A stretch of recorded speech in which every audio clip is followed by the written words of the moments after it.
ఎప్పుడైతే కొమ్మ తీసి నీళ్ళలో వేశాడో మునిగిపోయిన ఆ గొడ్డలి మరలా నీళ్ల పైన తేలింది. స్తోత్రం. అక్కడికి వచ్చి ఎలీషా అన్నాడు, అసలు ఎక్కడ పడిందయ్యా అన్నాడు. అన్నాడా లేదు? ఉందమ్మా మాట. ఆ దైవజనుడు అది ఎక్కడ పడేను అని అడిగాను. వాడు ఆ స్థలము ఎక్కడ పడిపోయావు? నేను పడిపోవటమా? ఎక్కడ జారిపోయావు? నేను జారిపోవటమా? ఎట్ట కనపడుతున్నా నీకు? కొంతమంది రేయ్ నాకు బార్ షాప్ దగ్గర కనపడ, నీ కళ్ళు సరిగ్గా చూసుకో, ఒకసారి కడుక్కో. అరే నువ్వులాగానన్నా, నేను కాదు, నాలాగా ఏడుగురు ఉంటారు తెలుసా నీకు? ఏందిరా నువ్వు రాత్రి అక్కడ కనపడ్డావేంటి? రా కొంప దగ్గర, ఆ ఇంటి దగ్గర ఉన్నావేంటిరా? పాస్టర్ గారు మా మీద నిందలేస్తున్నాడు. హల్లెలూయా. అమ్మో, పడిపోయిన స్థలాన్ని అడిగితే పడిపోయిన స్థలాన్ని చూపించాడు. పడిపోయిన స్థలాన్ని చూపించాడు. నువ్వెక్కడైతే కోల్పోయావో, ఎక్కడైతే జారిపోయావో, ఎక్కడైతే విడిచిపెట్టుకున్నావో, ఎక్కడైతే నీ ఆధ్యాత్మిక స్థితి కుంటి పడిపోయిందో, ఎక్కడైతే కోల్పోయిన స్థితి ఉందో, ఈ రాత్రి నా దేవుడు నీతో మాట్లాడుతున్న మాట, కోల్పోయిన దాన్ని తిరిగి నా దేవుడు నీకు ఇవ్వడానికి సిద్ధంగా ఉన్నాడు. హల్లెలూయా. గట్టిగా బిగరగా హల్లెలూయా. ఎప్పుడైతే క్రీస్తు అనే కొమ్మ నీటిలో వేశాడో గొడ్డలు ఏమైంది? చెప్పండి అమ్మా, ఏమైంది? గొడ్డలి తేలిందంట. గొడ్డలి తేలగానే చెబుతున్నాడు దైవజనుడు, దాన్ని నువ్వు చేతితో పట్టుకో. Praise the Lord. పట్టుకొనవచ్చుగా? లేదు, పోగొట్టుకున్న నీ చేతికే తిరిగి నా దేవుడి ఈ రాత్రి ఇవ్వబోతున్నాడు. కోల్పోయిన నీ ఆయుధం, కోల్పోయిన నీ శాంతి, కోల్పోయిన నీ సమాధానం, కోల్పోయిన నీ యొక్క సమృద్ధి కలిగిన నీ కుటుంబంలో ఉన్న పరిస్థితులను తిరిగి నా దేవుడి రాత్రి మరలా నీకు ఇవ్వబోతున్నాడు. Praise the Lord. హల్లెలూయా. ఇదిగో కోల్పోయిన ఆ ఆయుధాన్ని సంపాదించుకున్నారే, కోల్పోయిన ఖడ్గాన్ని సంపాదించుకున్నారే, కోల్పోయిన ఆత్మీయ స్థితిని సంపాదించుకున్నారే. ఈ రాత్రి కోల్పోయిన నీ ఆధ్యాత్మికమైన జీవితం మరలా తిరిగి ఫలించునుగాక, ఫలించునుగాక, ఫలించునుగాక, ఫలించునుగాక. దేవునికి స్తోత్రం. ఒకసారి అందరం చప్పలు కొడదామా? హల్లెలూయా. గట్టిగా. కోల్పోయిన గొడ్డలిని అంటే ఆధ్యాత్మికమైన దేవుని వాక్య స్థితిని మరలా ఏం చేశారు వాళ్ళందరూ? గట్టిగా చెప్పండి. తిరిగి పొందుకున్నాడు. ఈ రాత్రి మరొక విషయాన్ని జ్ఞాపకం చేస్తున్నా. మీ అందరికీ తెలుసు, ఏశావు జీవితం, యాకోబు జీవితం. వీళ్ళిద్దరి జీవితంలో తల్లి గర్భమున పడినది మొదలుకుని యాకోబు ఒక దానికోసం పోరాడుతున్నాడు, ఒక దానికోసం వెతుకులాడుతున్నాడు, ఒక దానికోసం యుద్ధం చేస్తున్నాడు.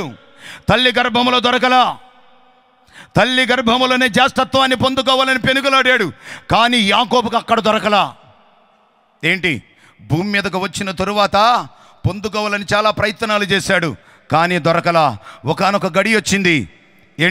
ఆ జ్యేష్ఠత్వాన్ని పొందుకోవాలని, ప్రైజ్ ది లార్డ్, ఆ హక్కును సంపాదించుకోవాలని,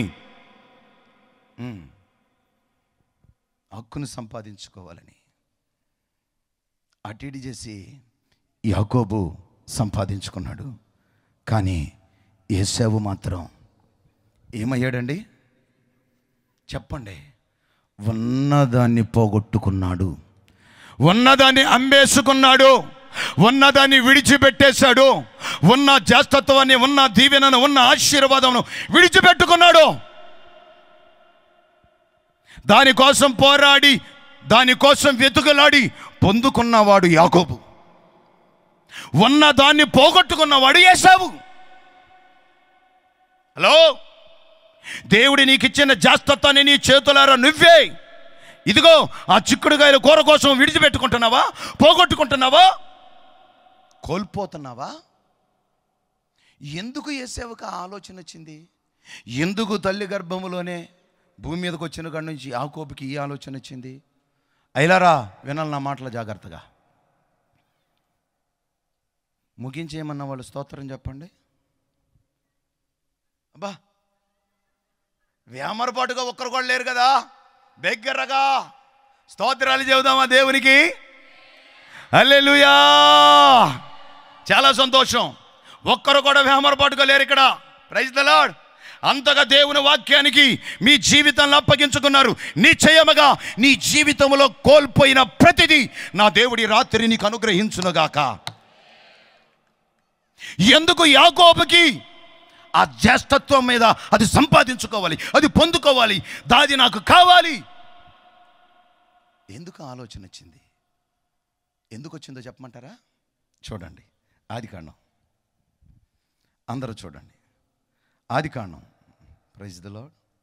హల్లెలూయా, హల్లెలూయా, స్తోత్రం. ఒక మాట, స్తోత్రం, హల్లెలూయా, హల్లెలూయా, స్తోత్రం. ఆదికాండము 25వ అధ్యాయము 27వ వచనం. ఆ చిన్నవాడు ఎదిగినప్పుడు ఏశావు వేటాడి యందు నేర్పరి అయి అరణ్యవాసిగా ఉండెను. యాకోబు సాధువై గుడారములలో నివసించుచుండెను. ఏంటంట? యాకోబేమో సాధువై గుడారములో ఉండెను. ఏశావు వేటాడగలిగిన వాడై వేటగాడై చదువా అరణ్యవాసిగా ఉండెను. చూడండి, యాకోబేమో గుడారవాసి, ఏశావేమో చెప్పండి అమ్మా, ఏంటి చెప్పండి అమ్మ, నా అక్కడ అక్క ఏంటి చెప్పండి, అక్కడ నేను కూడా నవ్వుకుంటా. హల్లెలూయా, చెప్పండి నా అక్కడ చెప్పండి, నవ్వుతాను. స్తోత్రం. యాకోబేమో గుడారవాసి, ఏశావేమో అరణ్యవాసి. మన ఇంట్లో కూడా గుడారవాసి ఒకడు ఉన్నాడు, అరణ్యవాసి ఒకడు ఉన్నాడు. వీడు ఇంట్లో నుంచి బయటికి వెళ్ళా, ఆడు మాత్రం ఊరంతా తిరిగి వస్తాడు. ఆడు లేరా? హలో మాయ్, వీడి ఇంట్లో నుంచి బయటికి వెళ్ళా, వీడు చాలా మంచోడు, సాధు, సున్నితం, విధేయత, నమ్రత, లోపడతాడు. వీడు ఆడు అడ్డగాడిదా, ఇంట్లో ఉండటాడు, అరణ్యములు తిరిగే జంతువు లెక్క ఉంటాడు. ఈ మధ్య అందరూ పుట్టపర్తి సాయిబాబాలు అనుకుంటున్నారు. పాపం పుట్టపర్తి సాయిబాబాలు ఈ డిప్పంతా లేపేసి పైన కొప్పు పెడుతున్నారు. జూలట్టకు అది ఏలాడాలన్నమాట, ఏలాడాలి. అది అమ్మ బాబు కూడా అట్టగా చచ్చారులే. ఏంట్రీ ఈ కటింగ్ ఏదిరా, డెప్ప 4 ఓట్ల వేసురేదా నాన్న, ఎలా పెంచుతున్నామని బిడ్డల్ని? ఒక అతనేమో గుడారవాసి, ఒక అతనేమో అరణ్యవాసి. ఆడు అరణ్యములోనే ఉంటాడు. చూడండి, జంతువులు ఎప్పుడు బయటకు వస్తాయి? మాయ్, జంతువులు ఎప్పుడు బయటకు వస్తాయి? గట్టిగా చెప్పాలి. పగలు తిరుగుతాయా? వాళ్ళు రీ అంటారు అర్ధరాత్రి 2 గంట కూడా. ఎవరిళ్ళు? జంతువులు. జంతువులు జంతువులు వీళ్ళు. ఇంట్లో ఉండేవాళ్ళు కాదు. వీళ్ళ అమ్మా నాన్న కూడా ఒకళ్ళేమో ఇంట్లో పెంచారు. ఆ రెప్పకానేమో యాకోబు అంటే చాలా ప్రేమ అంట, అందుకని కొంగు చాటును దాచింది, పెంచింది. నాన్నకేమో, హలో జాగ్రత్తగా, నాన్నకేమంటే ఇస్సాకుకి ఏమి ఇష్టం? ఏట మాంసం అంటే బాగా ఇష్టం, దుప్పి మాంసం అంటే బాగా ఇష్టం, దున్న మాంసం అంటే బాగా ఇష్టం, లేడి మాంసం అంటే బాగా ఇష్టం. అందుకేం చేశాడంటే, రే నానా నాకు నచ్చింది వేసుకురారు నువ్వు అడవికి వెళ్ళి అన్ని అడవిలో పెంచాడు. ఈయన రుచికరమైన వంట కోసం, రుచికరమైన దుప్పు కోసం, రుచికరమైన ఒంటి కోసం, రుచికరమైన ఏనుగు కోసం, రుచికరమైన కుందేలు కోసం ఎక్కడ పెంచాడు? రేయ్, నువ్వు పొద్దున్నే లెక్కగానే ఎక్కడ ఉండాలి? ఏనానా అరణ్యంలో ఉండాలి, దొరికింది వేసుకురావాలి, నువ్వు పెట్టింది నేను తినాలి. స్తోత్రం, హల్లెలూయా. అమ్మకొకడంటే ఇష్టం, నాన్నకొకడంటే ఇష్టం. అందుకని మన ఇంట్లో ఏంటి, అమ్మ పోలిక ఒకటిదే, నాన్న పోలిక ఒకటిదే. అమ్మ బుద్ధులు ఒకడయ్యే, నాన్న బుద్ధులు ఒకడయ్యే. అందుకే వాళ్ళు ఇద్దరు డిష్షం. వీళ్ళిద్దరు అమ్మ బాబు కొట్టుకుంటూ ఉంటారు కాబట్టి వాళ్ళు కూడా కొట్టుకుంటా చేస్తూ ఉంటారు అన్నమాట. రేపు పొద్దున పెళ్లి చేసిన తర్వాత ఆస్తుల దగ్గర కొట్టుకుంటూ ఉంటారు. కాదా? సంఘములో కూడా అలాంటి వాళ్ళు ఏమన్నారు, ఒకళ్ళేమో గుడారములో ఉంటారు, ఒకరేమో అరణ్యములో ఉండి అక్కడికి వెళ్ళి లోపలికి వచ్చి వెళ్తూ ఉంటారు. ఇంట్లో ఉండడం. హలో, సంఘములో ఉన్న యాకోబు జీవితం వేరుగా ఉంది, దేవుని ఇంటిలో ఉన్న యాకోబు జీవితం వేరుగా ఉన్నది, దేవునితో నడిచిన యాకోబు జీవితం వేరుగా ఉంది, తండ్రి ఇంటిలో ఉన్న యాకోబు జీవితం అద్భుతంగా ఉన్నది. అరణ్యానికి అలవాటు పడినవాడు అరణ్యముల్లోనే శపించబడ్డాడు. హలో, మీ బిడ్డలను నువ్వు ఎట్టా పెంచుతున్నావు? ఏమా మాయ్ రోడ్లమ్మట అడ్డగాడిలోకి తిప్పుతున్నావా? రోడ్లమ్మటి తిప్పుతున్నావా? స్తోత్రం. గట్టిగా ఆ గేటుకి ఎదురుగా గిన్నెలు పెడుతున్నారు. ఈ అయ్యగారు ముగించేదట్లేడు, గిన్నెలన్న చూస్తే ముగిస్తాడేమోనని. ముగించేది లేదు ఈ రాత్రి. వాళ్ళు అన్నం తినకపోయినా పర్వాలా, దేవుని వాక్యం వినిలితే చాలు నాకు. స్తోత్రం. అయ్యా మిగిలిపోయిందయ్యా, మిగిల్చుకో, మీరే తినండి, సంఘంలో ఉన్న వాళ్ళందరూ తినండి, హల్లెలూయా. లేకపోతే క్యారేజీలు పట్టుకెళ్ళండి, సమస్య లేదు. ఈ రాత్రి వదిలిపెట్టను మేము. ప్రైజ్ ది లార్డ్ చెప్పండి గట్టిగా. రేత్రి 2 అయినా భోజనం చేసి వెళ్తామన్న వాళ్ళు స్తోత్రం చెప్పండి.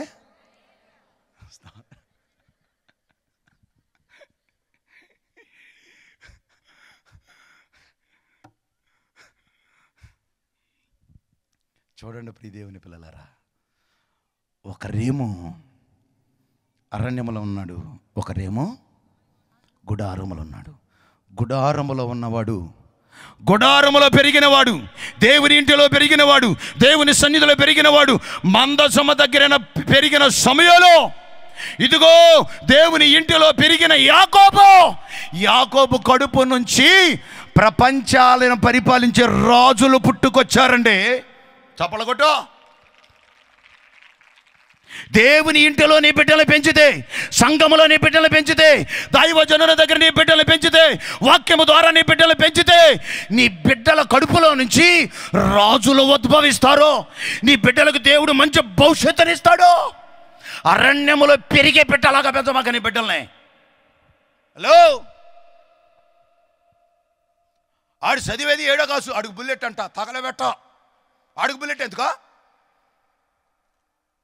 గుద్దితే అరగుద్దు వేస్ట్. మళ్ళీ ఆడికి గట్టిగా గాలి అయితే బుల్లెట్ మీద నుంచి ఎగిరి కిలోమీటర్ దూరంలో పడతాడు. ఆడికి మళ్ళీ బుల్లెటా?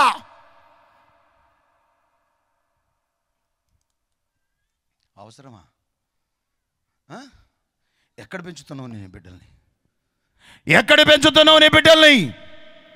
ఇదిగో గుడారములో పెరిగిన యాకోబు జ్యేష్ఠత్వం కోసం సంపాదించుకోవడానికి పరుగులు తీశాడు.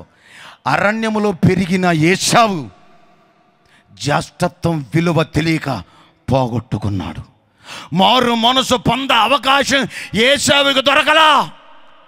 దీవించబడిన తరువాత నానా ఒక్క దీవెనైనా ఉందా? ఇంకెక్కడున్నది? ఇంకెక్కడ? మందిరానికి రా, మందిరంలో ఉండు, పరిచర్య చెయ్యి, ఇదిగో దేవుని సన్నిధిలో ఉండమంటే వాడు మాట్లాడుతూ మందిరానికి వస్తాడు, బయటకు పోతాడు. కొంతమంది అంటారు మందిరానికి వస్తాడు, టాయిలెట్ అంటాడు. వీడు ఎందుకంటే మందిరంలో పెరిగినాడు కాదు, బయట టాయిలెట్ అటు ఇటు, మళ్ళీ టాయిలెట్ అని అవతలకి వెళ్ళి మళ్ళీ అక్కడ ఫోన్ మాట్లాడుకుని వస్తాడు అన్నమాట. వీడు మందిరంలో ఉండేవాడు కాదు, వీడు అరణ్యవాసి అన్నమాట. హలో హలో హలో, ఇప్పుడు నా మాటలు నీకు చేతుగానే అనిపించవచ్చు, ఇప్పుడు నా మాటలు నీకు కష్టంగానే అనిపించవచ్చు, కానీ రేపొద్దున భవిష్యత్తులో అయ్యో ఆ రోజు దైవజనుడు అంత చెప్పినా మేము వినిపించుకోలేదా అని చాలా చాలా చాలా బాధపడతారు. జాగ్రత్త. ఏశావు పోగొట్టుకున్నాడు, ఆ తర్వాత ఎతికినా ఏమీ దొరకలా. దేనికోసమైతే తల్లి గర్భంలో ఉన్నప్పటి నుంచి పోరాడి వెతికాడో దాన్ని పొందుకున్నాడు యాకోబు. Praise the Lord. గట్టిగా చెబుదాం, బిగ్గరగా చెబుదాం, హల్లెలూయా హల్లెలూయా. ప్రేమతో చెబుతాను ఈ రాత్రికాల సమయంలో దేవుని దాసునిగా. ప్రియ దేవుని పిల్లలారా, ఒక్క మాట చూపించి మరొక విషయంలోకి నేను వెళతాను. చూడండి, పరిశుద్ధ గ్రంథంలో అపొస్తలుల కార్యము 1వ అధ్యాయము 25వ వచనం.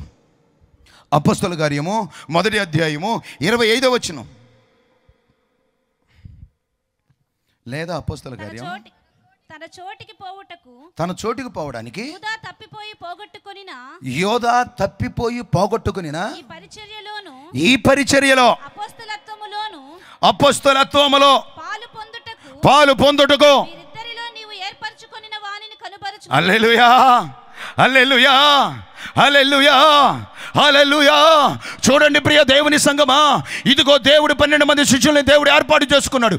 ఉన్నతమైన పరిచర్య చేయడానికి, ఉన్నతమైన అపొస్తలులు కలిగిన సమర్పణ కలిగి జీవించడానికి దేవుడు కోరుకుంటే, దేవుడు ఏర్పాటు చేసుకుంటే, ఇదిగో దేవుని అప్పగించిన పనిని తిరస్కరించాడు, పోగొట్టుకున్నాడు, అపొస్తలత్వాన్ని విడిచిపెట్టేశాడు. ఈరోజు చాలామంది దేవుని సేవ చేస్తున్నానని ఎంతోమంది దైవజనులు, ఎంతోమంది పాస్టర్లు ఈరోజు దేవుడు అప్పగించిన పనిని కాళ్లతో తన్నుతున్నారు. కాదంటారా? వారి సులభం కోసం యోధా ఇస్కరియోతు ఎందుకు పోగొట్టుకున్నాడు? ధనం, ధనం, ధనం, డబ్బు. డబ్బు కోసం పరిచర్య నమ్మేసుకుంటున్నారు చాలామంది. ధనము కోసం పరిచర్య నమ్మేసుకుంటున్నారు చాలామంది. మొన్న ఒక పెళ్లి చూసా. ఆ పెళ్లిలో పాస్టర్ గారంట అల్లుడికి సంఘం కట్నంగా ఇచ్చాడంట. ఏం పోయే కాలమో మరి. ఏంటి కట్నం? ఏంటన్నా? సంఘం కట్నమా? ఏంది అసలు? ఎక్కడికి వెళ్ళిపోతున్నావు? సంఘం కట్నం ఏంటి అసలు? సంఘమ కట్నం ఏంటి? మోషే వెళ్ళి మావ దగ్గర మంద కాస్తూ ఉంటేనే, ఏయ్ మోషే, నీ మంద ఇది కాదు, నేను నిలబెట్టిన చోట నువ్వు పరిచర్య చేయాలని చెప్పాడు. స్తోత్రం. ఇదిగో ఈ గొర్రెల మంద కాదయ్యా, ఇదిగో నేను సుమారు 30 లక్షల మంది సంఘాన్ని నీకు అప్పగిస్తున్న వారిని నడిపించాలని చెప్పాడు. ప్రైజ్ ద లార్డ్, హల్లెలూయా.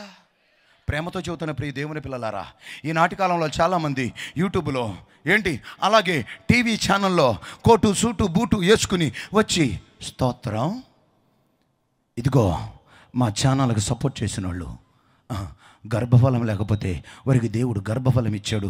ఆవిడ 10,000 స్పాన్సర్ చేసింది, మీరు కూడా స్పాన్సర్ చేస్తే గర్భఫలం వచ్చింది అనగానే తుర్రమంట గీకేస్తున్నారు కార్డు. లేరేటండి రకాలు. స్తోత్రం. లేరా ఇక్కడ గీకినోళ్ళు లేరా? మై మేతం ఎక్కడ, పాలు అక్కడ, పేడేమో. ఏ దేవుడి దగ్గర రేపు పొద్దున్న లెక్కప్ప చెప్పాలి, జాగ్రత్త. మేత ఎక్కడ తింటావా మేయగారిది? పాలేమో హైదరాబాద్లో ఉన్నవాడిగా, పాలు టీవీలో కూర్చున్నవాడుగా, అడ 60 ఏళ్ళు ముసలోడు కూడా ఫుల్లుగా కలరేసి రంగేసి కుర్రోడు లెక్క. స్తోత్రం. దేవుడు మిమ్మల్ని దీవించునుగాక. ఇప్పుడే నేను సులువు మీద నుంచి లేచా, 3 మేకులు కొట్టించుకున్నా. అయితే ఇప్పుడు వీడిని ఏం చేయాలంటే తీసి సమాధిలో పెట్టాలి. ఉంటాడా?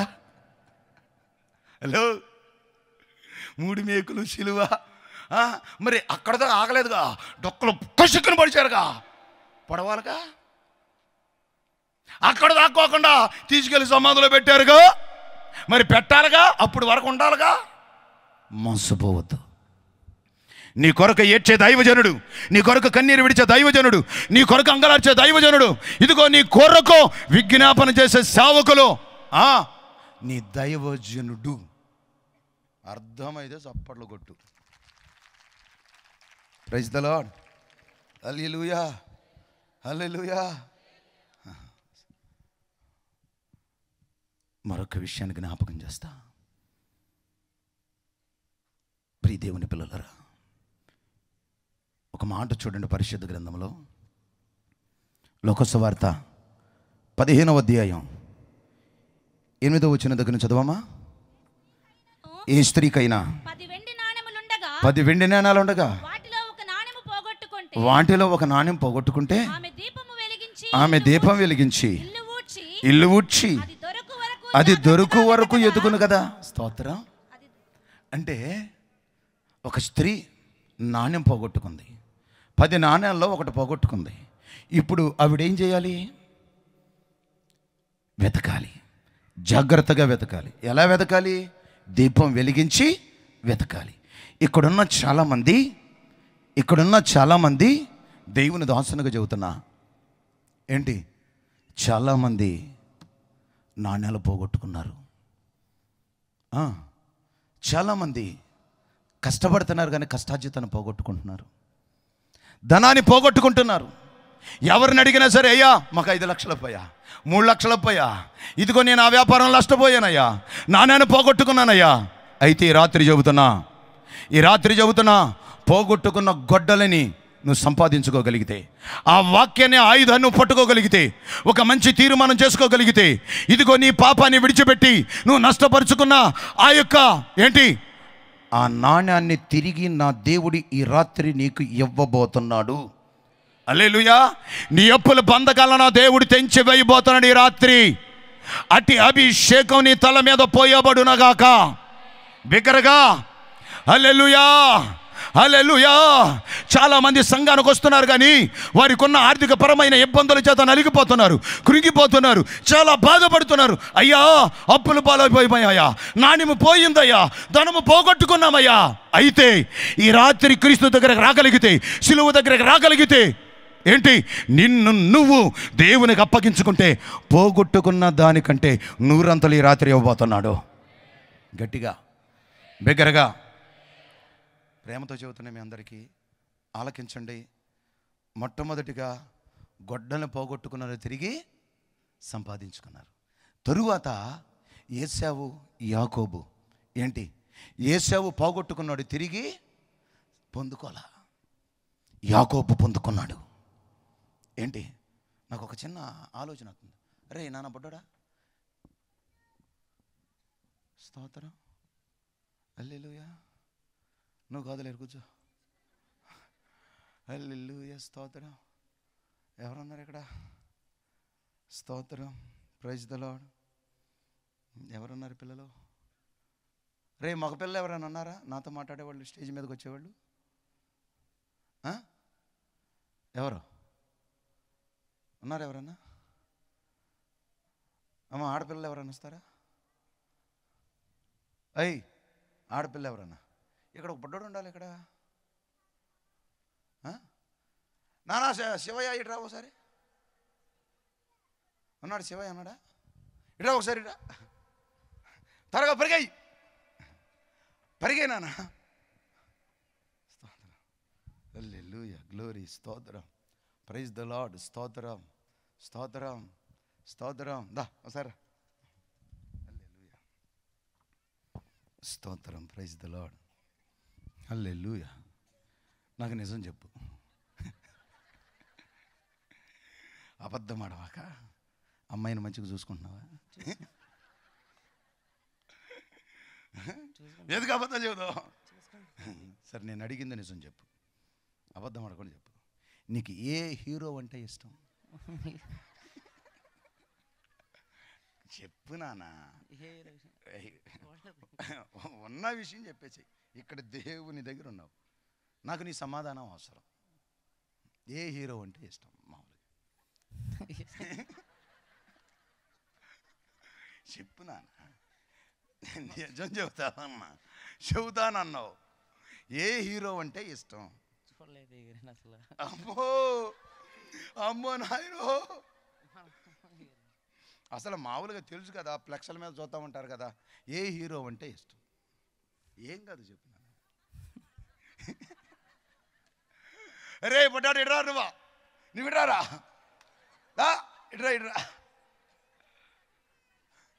ఇడ్రా నువ్వు ఇడ్రానా, త్వరగరా. స్తోత్రం. మా వాడిని చెప్పేస్తాడు నిజం చెప్పానా? నీకు ఏ హీరో అంటే ఇష్టం నాన్న? వీడికి ఎవరు లేరంట. ఎవరు లేరా? అసలు ఈయన మామూలు గుడివాడ వాళ్ళు మామూలు కాదు అసలు. నిజం చెప్పలే. టీవీ చూసేవా ఎప్పుడన్నా? సినిమాలు చూసేవా? ఈ సినిమాల్లో ఎవరంటే ఏ హీరో అంటే ఇష్టం? నేనేం చేయను రా నిన్ను. ఏ హీరో అంటే ఇష్టం నాన్న చెప్పు, ఎవరంటే ఇష్టం? లేదురా రే, నిజం చెప్పు నాన్న, ఎవరంటే ఇష్టం? చెప్పాను. నోటితో చెప్పరా? ఎవరంటే ఇష్టం? పవన్ కళ్యాణ్. వెళ్ళిపోనా నిన్ను కాదు ఇటారా నువ్వా ఇటారా నువ్వు కాదు వెళ్ళాల్సిందే. నువ్వు వెళ్ళిపోనా నువ్వు వెళ్ళిపో.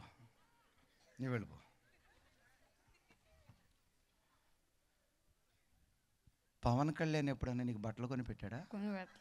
ఏనా నీకు జ్వరం వచ్చినప్పుడు పవన్ కళ్యాణ్ ఎప్పుడన్నా హాస్పిటల్కి తీసుకెళ్ళాడు నేను? నీకు తలనొప్పి వచ్చినప్పుడు ఎప్పుడన్నా నీకు తడిగొడ్డేసాడా పవన్ కళ్యాణ్? నీకు జ్వరం వచ్చినప్పుడు హాస్పిటల్కి ఎవరు తీసుకెళ్ళారు? నీకు తలనొప్పి వచ్చినప్పుడు తడిగొడ్డ ఎవరు వేసారు తల మీద? మమ్మీ. అవునా కదా? నీకు బట్టలు కొన్నది ఎవరు? మమ్మీ. ఇప్పుడు బట్టలు కొన్నది మీ మమ్మీ, తలనొప్పి వస్తే హాస్పిటల్కి తీసుకెళ్ళింది మమ్మీ, జ్వరం వస్తే చూసింది మమ్మీ, అన్నం పెట్టేది మమ్మీ. ఏంటి ఈ రోడ్ల మీద తిరిగే ఇళ్ళు నీకు హీరోవా? వెళ్ళిపో. నిజం చెప్పాడు అమ్మా. ఎవన్నో బయటోడిని ఒంటి మీద సరిగా గొడ్డ కట్టనేలోని ఎవరో ఒక రాజకీయ నాయకుల్ని మన బిడ్డలను పాడు చేస్తున్న హీరోలు, వాళ్ళు హీరోలు కాదు జీరోలు. డబ్బు కోసం ఒళ్ళు అమ్ముకునే వాళ్ళు హీరోలు అయిపోయారు. ఒంటి మీద సరిగా గొడ్డ లేని ఒంటి మీద బట్ట కట్టుకునే వాళ్ళు అందరూ హీరోలు. వీళ్ళందరినీ చూస్తూ మన బిడ్డలు చెడిపోతున్నారు. అవునా కాదా? నిజం చెప్పండి. ఆడే అరణ్యవాసి. ఈ మాట ఇంతగా చెబుదాం అనుకున్నా. అదే ఇంటిలో ఉన్నవాడైతే అమ్మ ప్రేమ నాన్న ప్రేమ ఏంటి అర్థమయ్యిద్ది. 5,000 పెట్టి పవన్ కళ్యాణ్ ఫ్లెక్స్ పెట్టి ఆడి పక్కన ఈడు బొమ్మ వేసుకుంటాడు. జగన్ ఫోటో వేసి ఆడి పక్కన ఈడు ఫోటో వేసుకుంటాడు. చంద్రబాబు నాయుడు బొమ్మ పెట్టి వాళ్ళ పక్కన ఈడు బొమ్మలు వేసుకుంటారు మన బిడ్డలు. అవునా కదా? తన్నులు తినేది మనోళ్ళు, కేసులు పెట్టించుకునేది మనోళ్ళు, మన బిడ్డలు. కాదా? ఈరోజు మీ బిడ్డలు మీరు ఎలా పెంచుతున్నారో అర్థం చేసుకోండి. ఈరోజు ఎవడో హీరో అంట మన బిడ్డలకి, ఎవడో హీరో అంట ముక్కు ముఖం తెలియనోడు, 4 స్టెప్పులు వేసి పాటలు పాడేవాడు, డ్యాన్సులు వేసేవాడు హీరోలు అయిపోయారు. అరే బాగోకపోతే అమ్మ ముద్ద పెట్టిదే, బట్ట కొనిచ్చిదే, జ్వరం వస్తే హాస్పిటల్కి తీసుకెళ్ళితే ఈవిడి కదా హీరో? మనకు ప్రాణం పెట్టిన క్రీస్తు కదా మనకి హీరో? దేవుని దాసునిగా ప్రేమతో చెబుతున్నా, ఈ రాత్రికాల సమయంలో చాలామంది బిడ్డలను కోల్పోయారు. చాలామంది బిడ్డలు వారి జీవితంలో, వారి హృదయాలలో ఎవరో వచ్చేసి కూర్చున్నారు. సాతాను వచ్చి కూర్చున్నాడు. అందుకని వాడి గంజాయి, వాడి సిగరెట్, వాడి సినిమా, వాడి ఇంట్లో వంటలా అరణ్యవాసిగా మారిపోయాడు.